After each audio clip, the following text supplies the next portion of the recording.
Sand, desert, wind, water. The Pharaohs. Out of the cradle of civilization came men and women whom thousands worshipped as gods on earth. They led their people through an era that brought human creativity, mysticism, and intellect together to form one of the greatest cultures the world has ever seen. For 3,000 years, they ruled ancient Egypt and built great monuments to themselves and to their gods. The pyramids of Giza, the Great Sphinx, the temples of Abydos, Karnak, and Luxor. The Pharaohs. Through eyes carved in stone, they gaze out into the future. Their faces locked in expressions that convey a powerful legacy to all who look upon them. Their bodies wrapped in linen have traveled forward through time, and their spirits are reflected in countless sculptures, paintings, and hieroglyphs. Now the story of this ancient race of god-kings continues. Find out who this pharaoh really was and why he was thought to be a heretic. Learn the story of the pharaoh Cleopatra, who was also a seductress, and how she met her tragic end. Gaze upon the face of the pharaoh who built the most elaborate temples the world has ever seen. Walk among the men and women of Egypt who were the greatest pharaohs.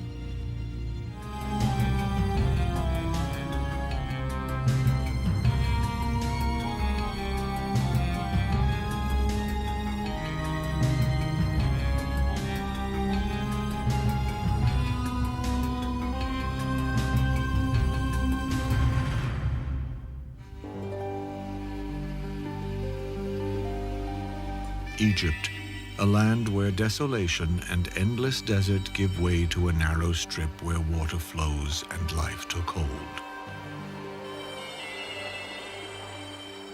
From these beginnings sprang the wonders of a flourishing Egyptian civilization that would last for more than 3,000 years. By the year 1386 BC, the Egyptian civilization was 2,000 years old and had been ruled by 86 pharaohs. It was in this year that a young and vigorous king by the name of Amenhotep III emerged to become ruler. By the reign of the pharaoh Amenhotep III, the Egyptian empire was very well established. There was a tremendous inflow of income, especially for the royal house, and Egypt itself was very stable and prosperous. And so with Amenhotep III, you get the appearance of a really grandiose kind of material culture in Egypt, with huge temples, huge royal figures.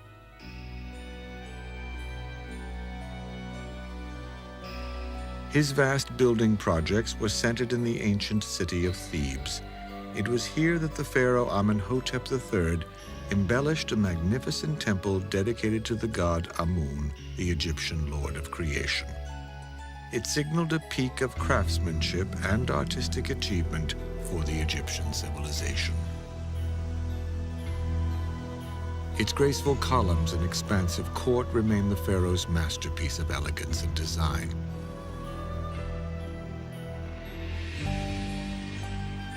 On the west bank of the Nile River stand two imposing statues of Amenhotep III, known as the Colossi of Memnon. The 60-foot-high monuments are all that is left of the pharaoh's mortuary temple that once stood here. Standing beside him, dwarfed by his stature, is the image of Queen Ti, who was his wife and the mother of his son. From trading expeditions abroad and an abundant supply of gold from the mines of Nubia, Egypt under Amenhotep III enjoyed a time of wealth and great prosperity. The Egyptians have the leisure to start getting involved in a lot of theological speculation, which leads to what the Egyptians considered a disaster. The disaster came in 1353 BC and took the form of a strangely shaped man who some believe was a heretic.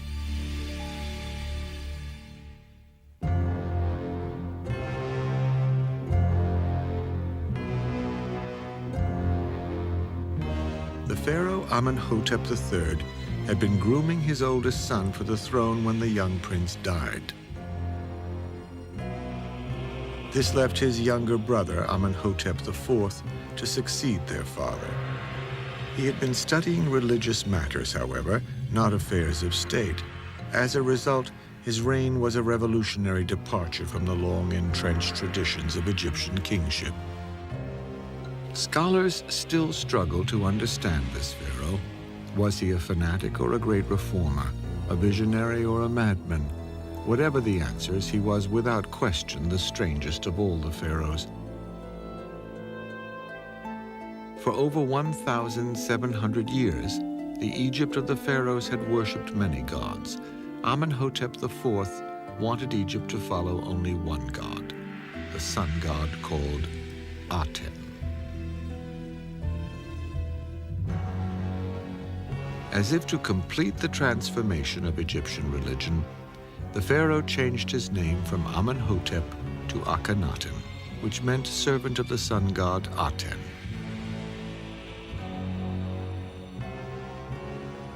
It was the first time in history that mankind worshipped a single god. This radical change rocked Egypt to the very clay of its ancient foundations. Akhenaten's reign was one of the great crisis points of Egyptian history. It was a period during which the old beliefs were overturned, the capital was moved, and the temples and cults were essentially shut down. This can't have been easy for the population.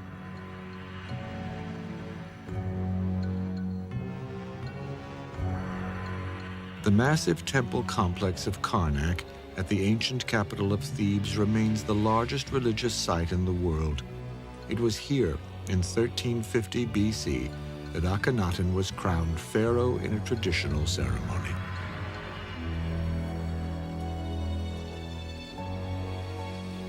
But then tradition ended, great changes were on the horizon. They began with the pharaoh Akhenaten's expansion and beautification of the Temple of the Sun at Karnak. Most notably, he added a new symbol to the temple. This curious disk was called the Aten. It was designed to symbolize his new god of the sun. In year 5 of his rule, Akhenaten proclaimed the Aten Egypt's one and only god. Akhenaten has occasionally been called history's first monotheist, in that he did away, or at least no longer funded, the worship of all the other gods in favor of only one, the Aten, or the physical disk of the sun. His choice for queen was also unconventional. Her name was Nefertiti. She came from a non-royal bloodline, but appeared to hold a very prominent position in her husband's reign. One of the most magnificent pieces of sculpture ever unearthed in Egypt is a limestone bust of Akhenaten's legendary queen. Nefertiti appears to have been an exquisite queen, but when we examine images of Akhenaten, we discover that his appearance was as bizarre as his ideas. Early on, many representations of Akhenaten caused a great deal of confusion among archaeologists.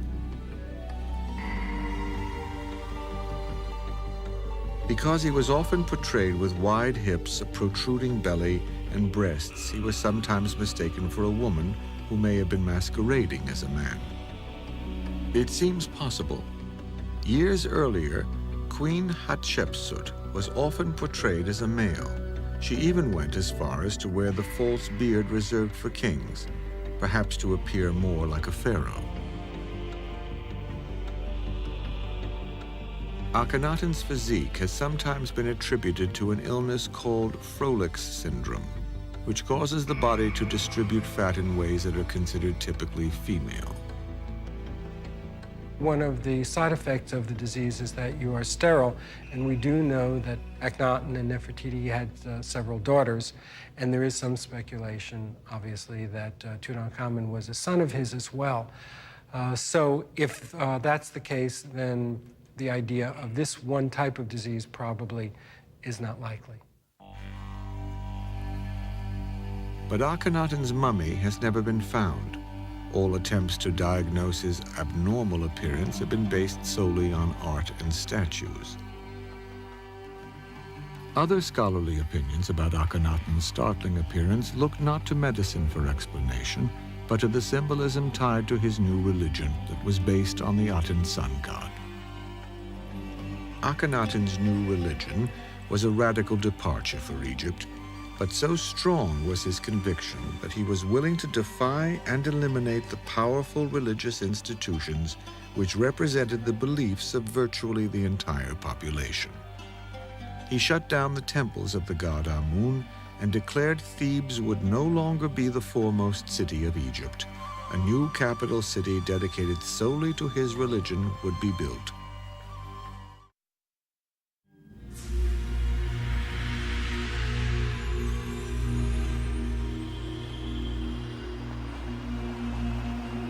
The pharaoh called his new city Akhenaten, which meant the horizon of the sun god. At the center of the new capital was the great temple. It was there that the pharaoh Akhenaten cultivated his new religion, devoted to the adoration of the sun god he called Aten. Before Akhenaten's religious reformation, ordinary people worshipped outside the temples, while the king, priests, and the elite of society performed their rites inside mysterious secret chambers. Akhenaten changed all that. He wanted the people to worship along with their pharaoh, out in the open under the sun's life-giving rays. It is believed that 3 ceremonies a day were held at the great Aten temple. The first was at dawn, as the sun rose over the cliffs east of the city. A second ceremony was held at noon, when the sun was directly overhead.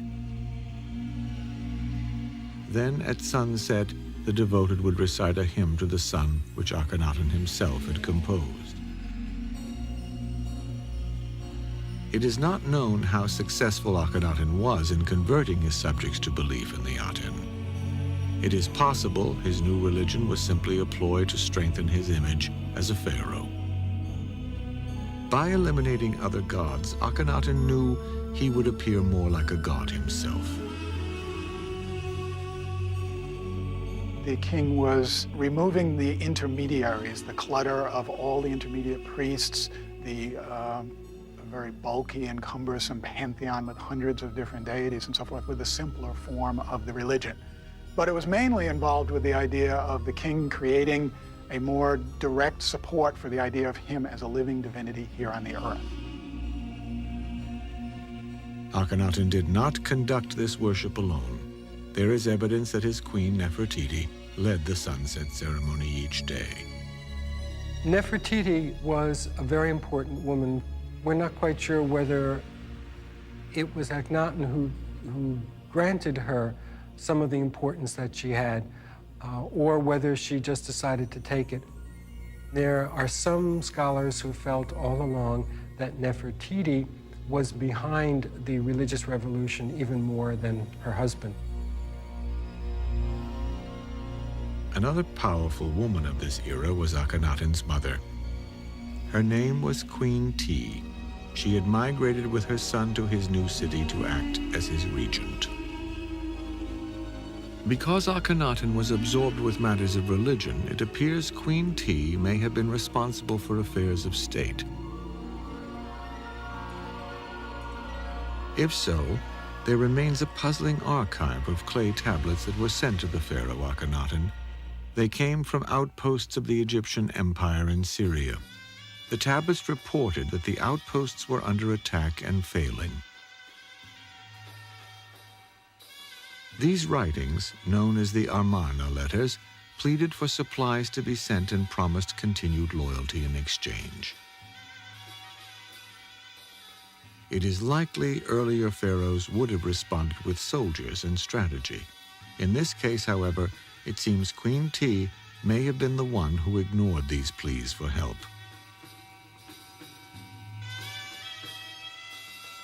Art from this period also underwent a radical change. Everywhere the pharaoh's image appeared. He was shown to be under the protection of the sun's rays. While previous pharaohs were depicted as being physically perfect, Akhenaten instructed the royal artisans to picture him more realistically. Instead of looking like a warrior, his statues portrayed him as feminine. And he was seen being tender with his children or in poses with Nefertiti that would have seemed far too intimate just a few years before. Akhenaten and Nefertiti ruled together for 12 years, and then, curiously, there is no record of the queen after that. The disappearance of Nefertiti is one of the great mysteries of Akhenaten's reign. After being such an integral part of her husband's kingship, almost a co-regent, suddenly there are no more mentions or depictions of her to be found. The reasons for this are still in debate. Some believe she may have died during childbirth. At one time, it was believed she was indiscreet in some way and Akhenaten disposed of her. Still, others suggest that she lived on past Akhenaten's interest in the sun.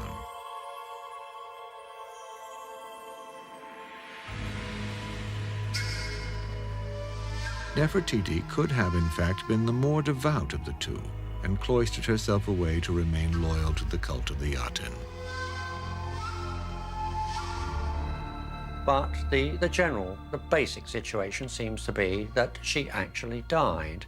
And there is evidence that she was buried in the royal tomb at Amarna, in what is called the royal wadi, beyond the confines of the royal city.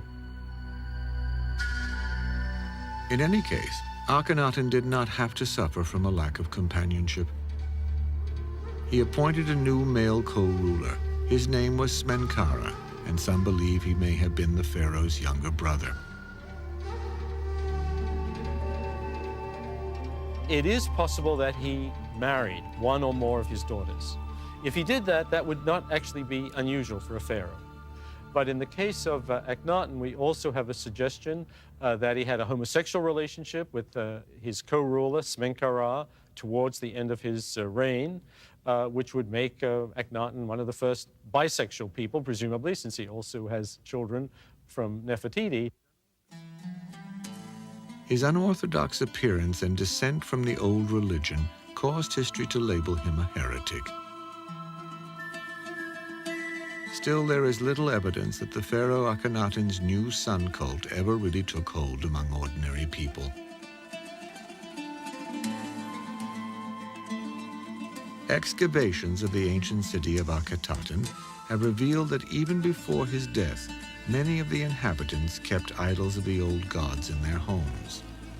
Were they ignoring the new religion, or did they sense the inevitable? Akhenaten's religion was failing. Akhenaten died in 1334 BC, during the 17th year of his reign, and with him died his religion, based on the worship of the sun disk. Soon after, there was a tremendous backlash against his religion and heresy, which led to the destruction of anything that bore his name. It is believed, however, that in order to protect his remains, Akhenaten's followers removed his body from its tomb at Amarna. It was an Egyptian custom to gather together and to try to hide and conceal and protect for the future the remains of important pharaohs and burials. And I think there's a strong possibility that that's what did happen, and it remains to be discovered for archaeologists in the future. With the heretic Akhenaten dead, Egypt prayed for a strong pharaoh to restore its faith and reassure its people. Instead, this burden fell upon a boy just 10 years old.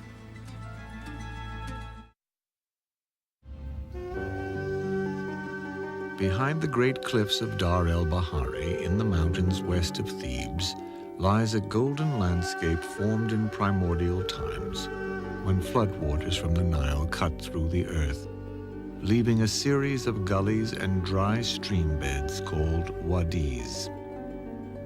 It is within these canyons, in a place known as the Valley of the Kings, that the Egyptians of the new kingdom buried their departed pharaohs. It was here, on a balmy afternoon in 1922 AD, that a modern-day discovery saved the legacy of a minor pharaoh from being lost in the sands of time. From evidence recovered, it was learned that this king, named Tutankhamun, was the son of the heretic pharaoh Akhenaten. This may explain why so little was known of Tutankhamun before this finding. When the Egyptians tried to erase the memory of Akhenaten, they may have also tried to erase the memory of his son. The list of kings inscribed on the walls at Abydos curiously omits Tutankhamun's name along with Akhenaten's. This has led scholars to ponder the question, who was the pharaoh Tutankhamun?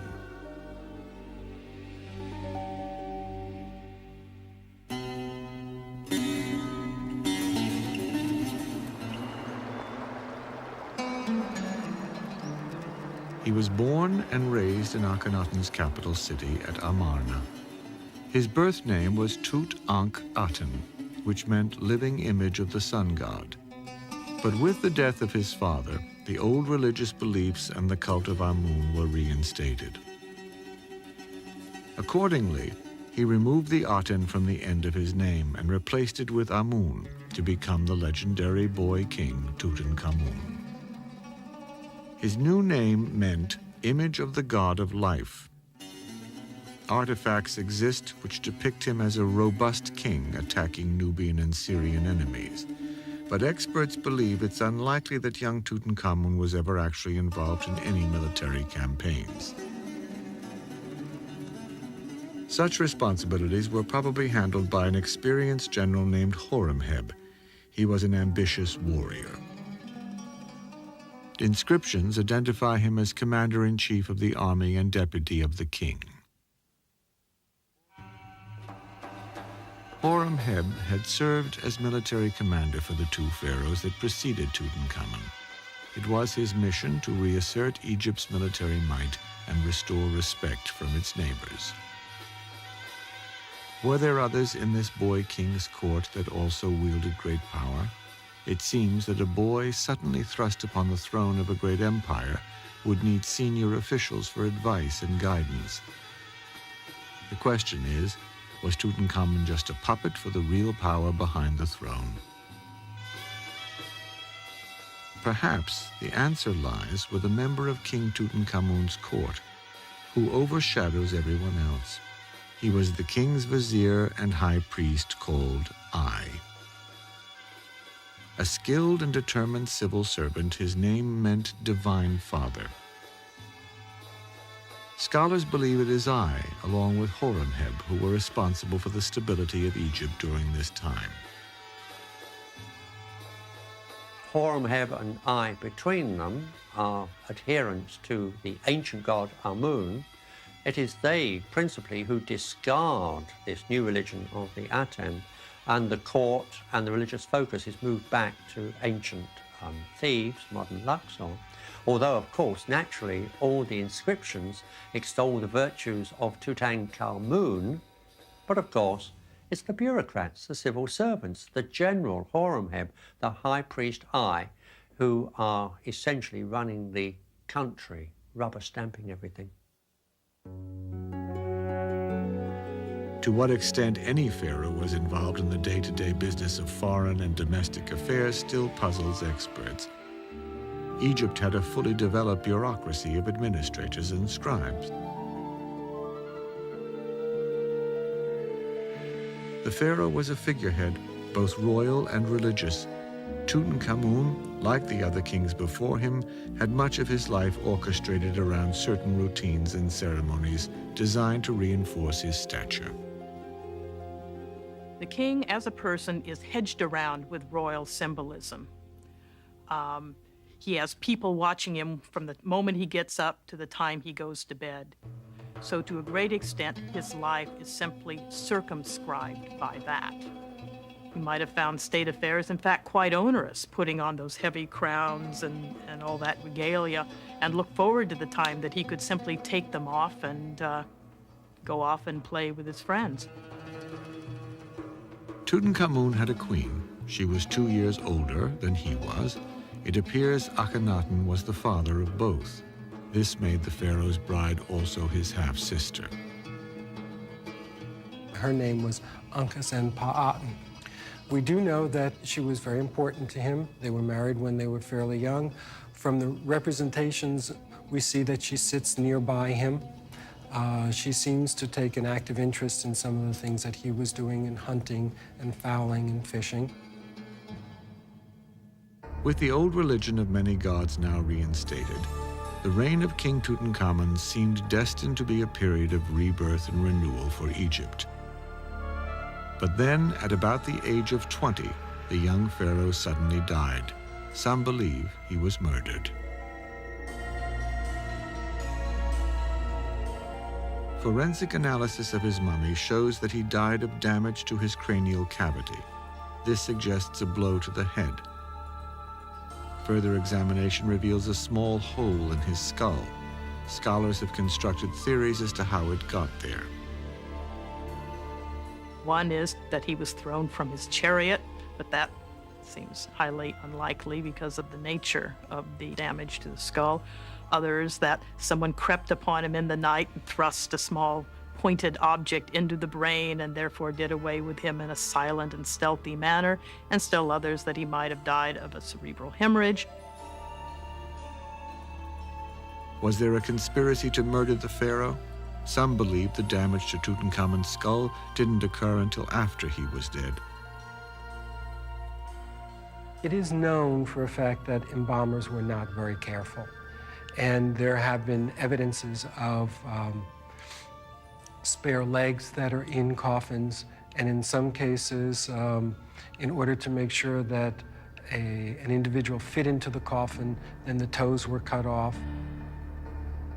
In Tutankhamun's case, it's also clear that the embalmers were not very careful. So my guess is that the damage that was done to the skull was probably the embalmer's fault and not a cause of death.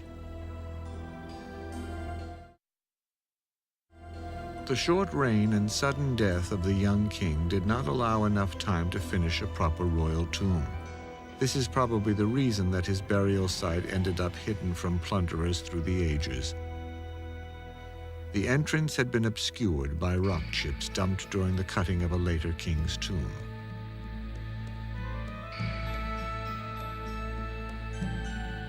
The treasures found in Tutankhamun's tomb have awed the modern world.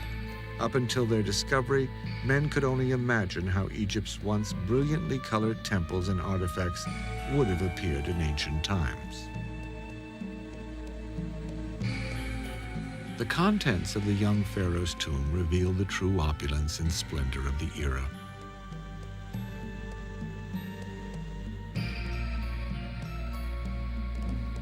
But were the riches chosen to accompany this relatively minor ruler into eternity only a hint of what had been buried in the tombs of the truly great pharaohs? Some historians have suggested that we should not assume the larger tombs were filled with even more treasure. The pharaoh Tutankhamun's burial may have been richer than most. The people may have been grateful to him for the restoration of the old religion, or there might have been an emotional outpouring for someone that died so young.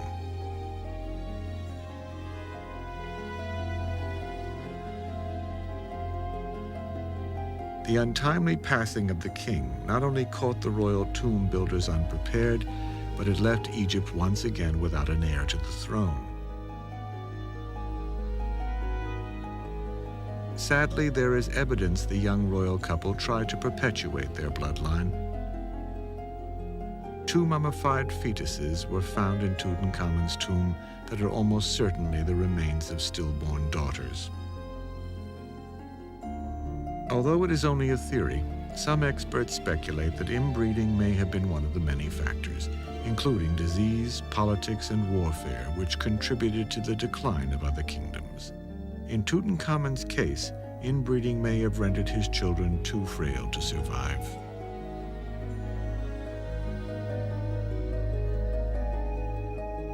With no heir in line to inherit the kingship, the throne was passed to I, Tutankhamun's closest advisor or vizier. Records show that right after he died, I prepared to marry Tutankhamun's young widow to help justify his assumption of the throne. There is evidence that she suspected I was responsible for her husband's death and tried to avoid this marriage. Desperate, the widow Akhenaten sought help from outside of Egypt. She turned to a land in the east controlled by the Hittites and wrote to their king. Send me one of your sons. You have many that I may marry one, and he shall become king. For I have none here whom I may marry. He did send one of his sons to be married to Akhenaten and become Pharaoh of Egypt. But consider the bureaucrats. Horemheb was the general in charge of the army. I was the chief high priest. Curiously enough, the Hittite prince got as far as the borders of Egypt and he was murdered. I married Tutankhamun's widow in 1325 BC and became pharaoh before the deceased king's burial had been even completed. We know this from a painting in Tutankhamun's tomb. It depicts I already wearing a king's blue crown while he performs a ceremony during Tutankhamun's burial.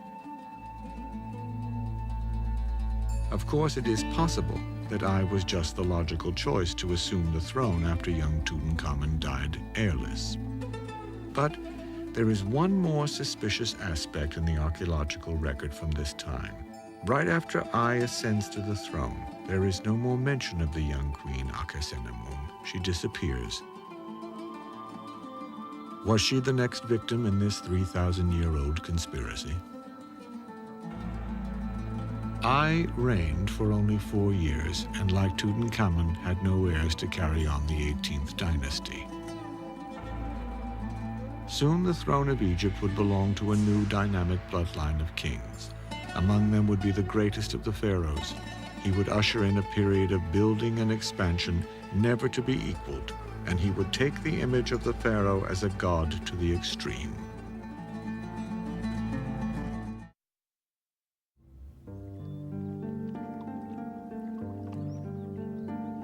The city of ancient Thebes.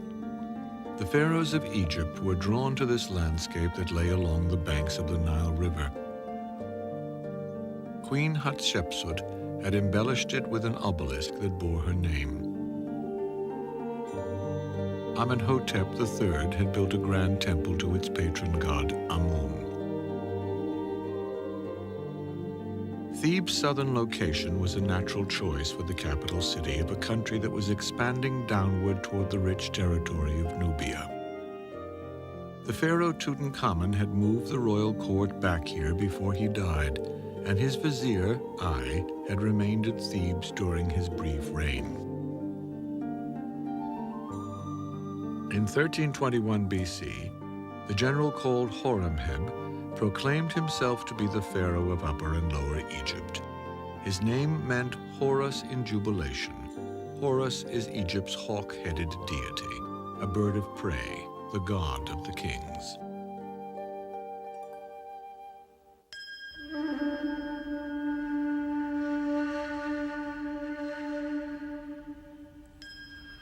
Horemheb came to the throne after a long and distinguished military career, which began 4 administrations earlier, when Amenhotep III was king. He was later appointed the great commander of the army by Akhenaten, and under King Tutankhamun he was given the title of the king's deputy.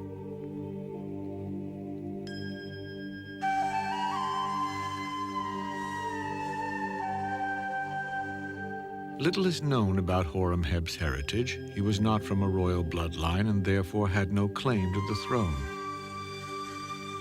He remedied that by marrying Nefertiti's sister, thus creating a feeble link to the bloodline of the kings.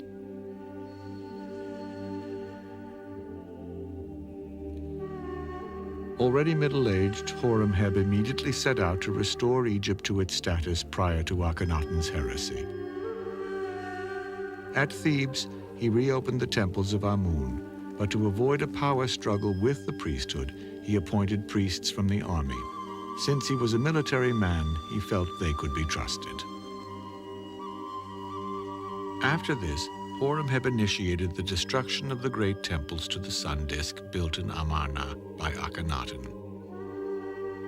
He used the thousands of stone blocks he removed as filler inside the pylons and walls of his new building projects. But his efforts to erase all traces of Akhenaten's reign ended up having an ironic twist almost 3,000 years later. The result is now, of course, many thousands of years later, as archaeologists work to restore and study these monuments, what do they find? They find these thousands of temple blocks that Horemheb thought he'd buried forever, and since they've been buried all these years, these scenes depicting Akhenaten and his cult are actually much better preserved than any of the scenes which depict Horemheb. Horemheb also usurped many of the statues and monuments of his immediate predecessors. This was done by simply replacing their names with his. 2 statues at Karnak are labeled with the name of Horemheb, but most Egyptologists believe the facial features are similar to Tutankhamun's. While to us, this may seem to be the epitome of egotism, this practice was not uncommon for many of the pharaohs.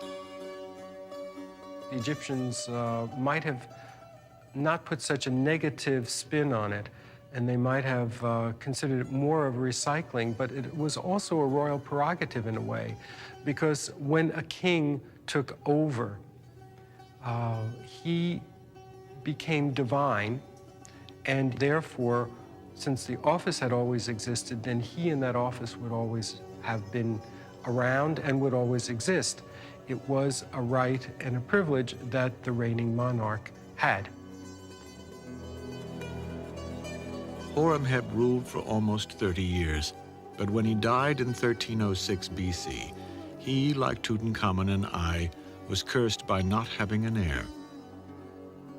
To avoid the chaos caused by a fight for succession, Horemheb nominated his trusted vizier for the job. This pharaoh took the name of Ramses. He would begin the 19th dynasty, one of the greatest periods of Egyptian history. Ramses had been a career army officer and was probably in his 50s when he became pharaoh.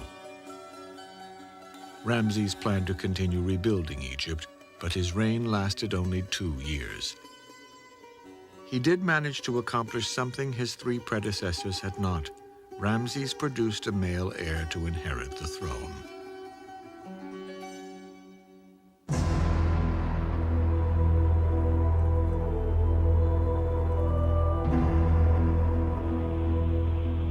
Ramses' son was Seti I. He had been the vizier and troop commander during his father's brief reign. After inheriting the throne, Seti gave himself the additional title of repeater of births to signify the beginning of a new era. During his time as pharaoh, Egyptian art and culture flourished. Tremendous building projects were also undertaken. At Karnak, Seti enhanced the building of the great hypostyle hall here in the Temple of Amun. He also began to repair and augment the religious sites at Abydos. These efforts helped him to legitimize his non-royal bloodline's claim to the throne.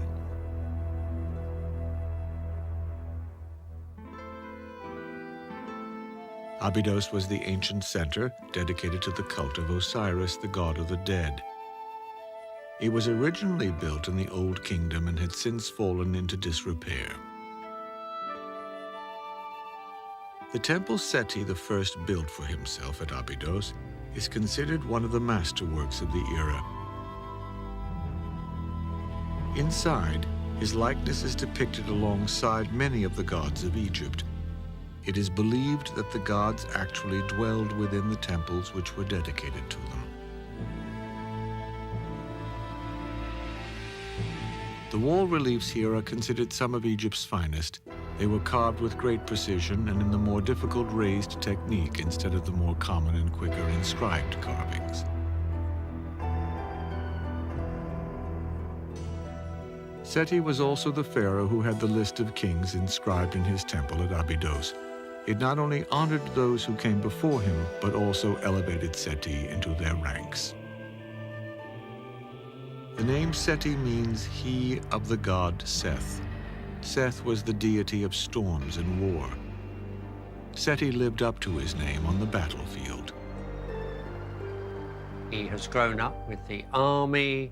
There's a totally different attitude to life and certainly to royalty and the higher echelons.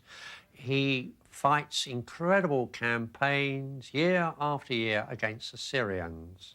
Amongst his great foundations was, in fact, the temple at Karnak. And on the north wall, you find these incredibly long and huge reliefs of Seti attacking fortresses, destroying the enemies of Egypt. He's a mighty warrior. In 1278 BC, Seti I died after reigning for an extremely productive 13 years. He was originally buried in a tomb prepared for him in the Valley of the Kings.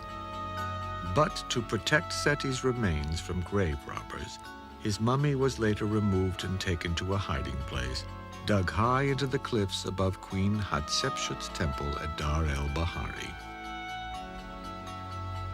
Slightly over 100 years ago, in 1881, archaeologists unearthed this tomb. It revealed a remarkable collection of over 160 mummies known as the Royal Cache. Seti I was among the pharaohs discovered. His is the finest example of all the existing royal mummies. During his lifetime, Seti's primary queen was a woman named Tuya. Like her husband, she was from a non-royal family with a military background.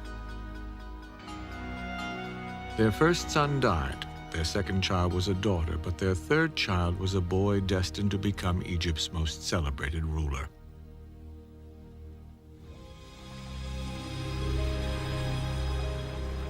The dog star Sirius is the brightest in the Egyptian heavens. Each year, it disappears around the beginning of May to reappear about the 18th of July. To the ancient Egyptians, its return signaled the new year and the time for the annual Nile floods that would leave behind a new layer of fertile soil. One year, during Seti's reign, the floods were particularly high. Egyptian legend told that this was the good omen that announced the coming of the next ruler of Egypt. This was Ramses II. Ramses II has become the name that is almost synonymous with Pharaoh. But it may have been Seti's careful preparation of his son, the crown prince, which really predestined Ramses' success.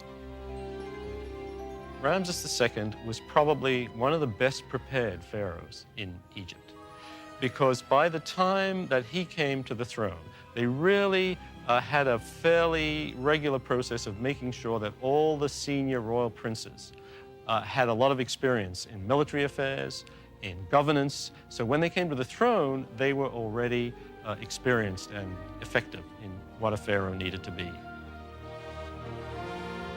By the age of 15, Ramses was already accompanying his father on military campaigns. By 22, he led his first command to put down a small revolt in Nubia. He also ambushed Mediterranean pirates who were searching for plunder along the mouth of the Nile. By the time Seti I's reign was coming to an end, his son had already proven himself as a military leader and worthy of kingship. Possessed with unmatched vision and self-confidence, the future king was poised to leave his indelible mark on the history of Egypt.